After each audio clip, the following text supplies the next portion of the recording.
this is Glendon with the Monday Morning Pep Talk. This is how to create your own gratitude factory. You may have had a bad weekend, you may have a bad month, you may even have a bad year, but at some point you could turn it all around. One of the things you need to do is come outside of yourself. When things are going like really rough, that's a hard thing to do because all you can see is what's going wrong and all your problems are sitting on your head. Well, this is a technique that I've used over the years that's helped me get out of a funk and get that creative energy going again that makes you successful. First thing you do is you reach out to other people in the midst of your pain. I know it sounds crazy, but when I was going through some stuff like, if you've been watching the channel for a while, you know that I used to live in a boarding house and all kind of crazy stuff. Well, I would reach out to people and just check up on folks. It's like, hey, how you living? Even though my life at that time was just pure hell. So, first thing you do, especially now, it's going to be real easy. You reach out to anybody that you think may be having problems. What you're trying to do is create a positive energy flow. Give you an example. Many of us are on Facebook and we have a lot of Facebook friends. How many of those people you actually communicate with? Nah, not too many. There's probably a core group of 30, 50, if that. And that's all you communicate with. But there's all these other people who we just put in the bucket of acquaintances. And you don't really say much to them, but you're cool. So what you do is you take however big your list is, 50, 60, 70, 80 people that you never really talk to, and you go on their wall and you look at what's going on in their life. And you send them words of encouragement, you say something positive. If they have a nice dress on, a nice tie, you send a compliment. And you do that 50, 60, 70, 80 times, you're going to notice something that once you go through it, you're going to feel a lot better. Because as you're putting out this positive energy, you're also getting it back. Believe it or not, because it's like, yeah, I'm just doing this for these people. I don't know these people. They ain't done nothing for me. And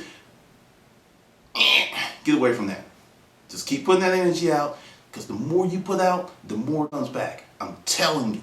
Because one of the things that really messes you up when you're in a bad place is the inability to see another day. All you see is, it's just like this. It's horrible. And if you watch my other video, 90% of the time, your life goes fine. It really does. Unless you're just slep rock or pigpen.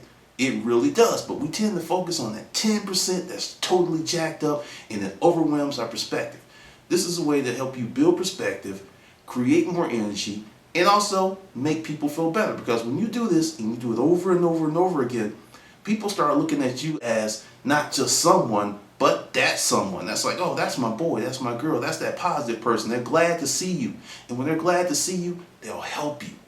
And when they'll help you, you can make more money. You can do bigger things. You can have greater influence. And it takes time and it takes effort. Another step is volunteer at a local hospital. For many years, I worked in emergency rooms in Atlanta. Northside Hospital, Scottish Rite, and Cobb General. When you work in an emergency room, you can become either have a high level of empathy, or you can become very jaded because of all the crazy stuff you see. I've seen people come in broken up. I've seen babies come in crushed. When you see that builds your perspective, because there's so many things that we think are important that really are not. And we just gloss over the more important stuff like, being with people, dealing with people, building relationships. And go volunteer in the hospital on a cancer ward if you can, because you just can't walk up and say, I want to be a volunteer. There's a process you must go through because they're going to check you out, because you just can't have anyone walk around the hospital, which is a good idea. Also, go to a homeless shelter. Volunteer for, Habitat. There's so many things that you can do that will pull you out of yourself. And I'm saying when you're going through it, this is the time to do these things, to reach out to other people, because it keeps you from, in my opinion, and I'm not a professional, but to me, it keeps you from becoming depressed. Because as long as you sit in that spot and become stagnant with your own thoughts, consumed about yourself and what's wrong, and there's no one else in that sphere, I think depression is imminent. I don't think you can avoid it, because you're just like closing in on yourself. So by doing this and keeping that energy going, and I'm not going to say that this is some smooth solve everything, but it does keep you in a balanced place where your energy can actually help you do something positive. Another step is go visit some old people. And if I got a soft spot in my heart for old people. And if you go to a elder care home, you sit with people, they're gonna talk your ear off. They're gonna talk because they're lonely. They're just lonely. There's nobody there, and they're glad to see you. Just go to one of those homes and talk to a few people, get some perspective. I think they're cool because a lot of times you learn a lot of things when you really listen to them because they've been through everything you've been through and more.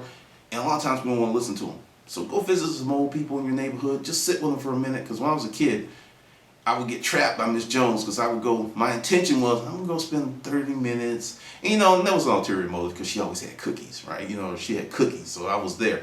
But get in there, and I'm thinking I'm gonna be there 30 minutes. And 2.5 hours later, I'm still there. Cookies gone, and I'm like, how do I plan my escape?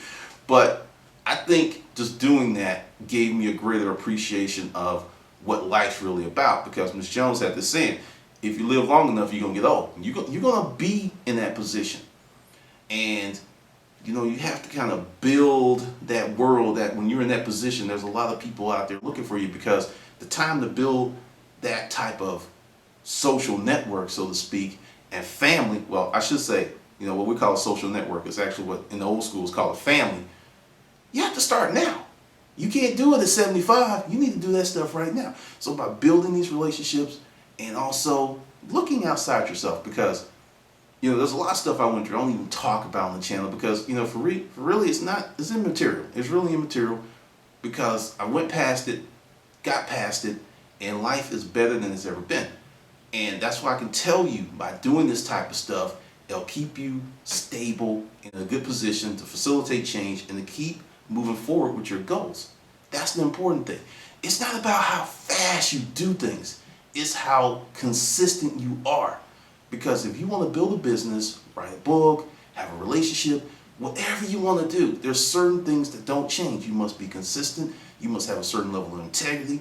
And you must learn how to push forward through adversity. If you can do those things, you can do so many more things in the world. All right, this is Glendon with your Monday Morning Pep Talk.